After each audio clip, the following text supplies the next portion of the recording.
Hi there, Skye McIntosh here from the Australian Haydn Ensemble, and I'm really excited to tell you a little bit about our Beethoven's Eroica program that we have coming up in early August.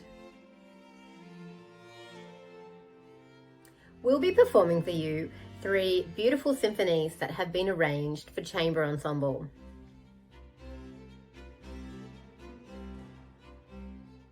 In Beethoven's time, it was very common practice for large-scale symphonies to be rearranged either by the composer themselves or by an arranger for chamber ensemble.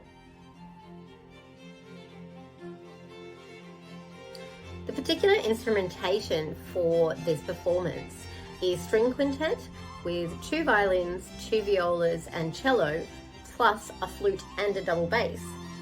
And I think this particular ensemble is very successful for the translation of large-scale works into chamber form.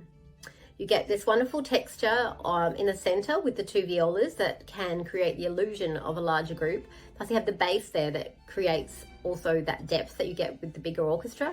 And then the flute on the top that gives this wonderful color of the winds that if it was just a string ensemble, you'd really miss that. But somehow having the flute there as this extra dimension that makes you feel like you're hearing something much bigger.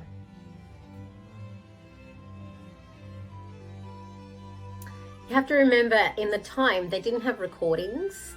They couldn't just hop onto Spotify or iTunes and download their favorite symphony. So this is a really great way for musicians to get a chance to hear a work, also for composers to sell copies in a different form so they would make more money. And also people would get together and perform these works in their homes, much in the way that we would put on a recording. Sometimes they were also programmed on private concert series and things like that.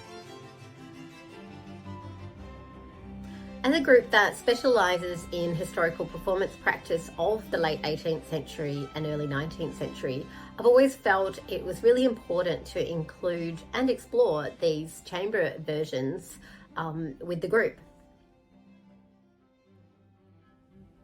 Beethoven's Eroica is a symphony that we all know and love, and I'm really personally looking forward to hearing how it's going to sound in this chamber version that hasn't been performed possibly since this edition by Massey was made way back in the early 19th century.